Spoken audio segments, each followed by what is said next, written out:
Hey guys, I'm just gonna show you here. I'm back at the place where I caught that first coyote. I'm done checking my line, so I wanted to come back and check some stuff out. This is where I made a mistake. I'm sitting here on a really good location. I got a drainage ditch that runs into the railroad tracks there. I got another drainage here and another drainage on the other side of my truck here. This is a three-way intersection. It's just, and I got a field edge right in front of me. I got where corn meets the beans, and then where that goes, there's a little pond with some tall grasses there. I set this spot as just like a prospect. I wanted to see if there were coyotes in the area, and obviously there were. Second day of having this trap set here, I caught that coyote, that big male. Now I wanted to show you something is where I went wrong. I've got such a good location here, and I was just testing the waters where this gives you testament on setting more than one trap in really good spots. Because I got the coyote where I caught him here, but if we go out here a little farther, there's coyote tracks everywhere. So that means there was a couple more of them, and I could have easily doubled up on this location if I would have thought this through.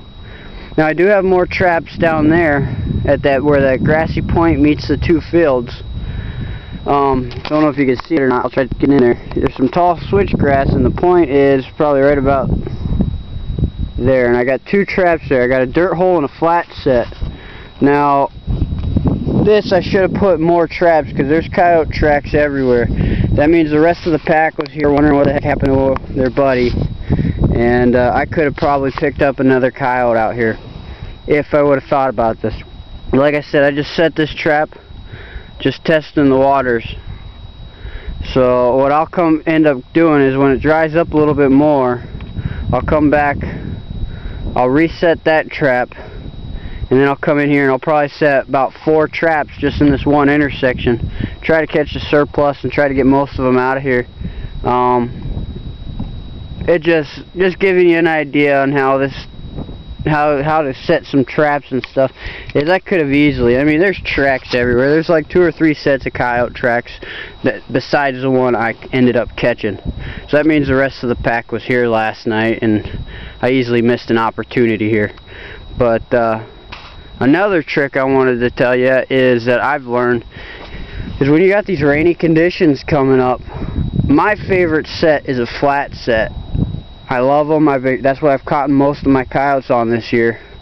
But whenever you set a couple sets in the same area, just to be prepared for the rainy days, when if you're running a fast line like I do, you always have that backup. Set a dirt hole set within 20 feet of your flat sets or whatever you're running. Switch it up a little bit, because on these rainy days, as I showed you on one of the other videos on one of my other properties, is the flat sets tend to get filled in when it rains. The bait holes fill in. Luckily enough, this one was set in a pretty good spot where I had a nice grass backer. My trap was right here, and I had holes here and here for bait.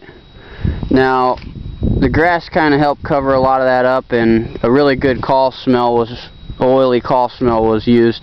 So this is how this trap worked here.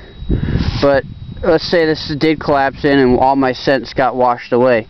If I had a dirt hole set over here a little ways, what happens is I have bait in that hole. Usually I use like half a rabbit head, or a couple of mice I throw in there. That bait stays good. If anything, over time it gets better and better.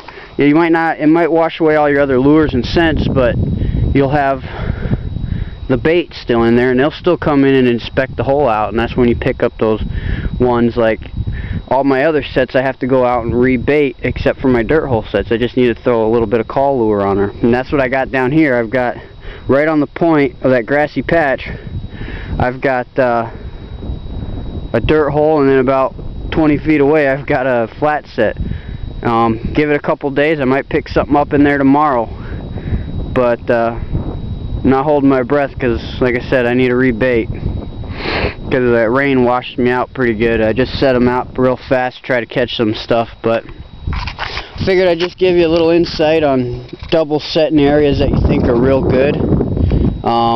because it's going to help you out a lot picking up extra coyotes. Like you see here, I could have picked up another one easy, and this could have been my first double of the year. But my mistake. I should have set a couple more sets here. It's just too good of an area for me. It was too good of an area for me to pass up, and obviously I should have set a couple more here. But I know they're here now, so I'll come back full force. But we'll talk to you guys soon, and I'll keep you going on what's happening on the coyote line. And next time I shouldn't be so excited, so maybe we'll get some footage of them in the trap instead of in the back of the truck. But we'll keep you guys posted on what's happening on the line. Alright, bye.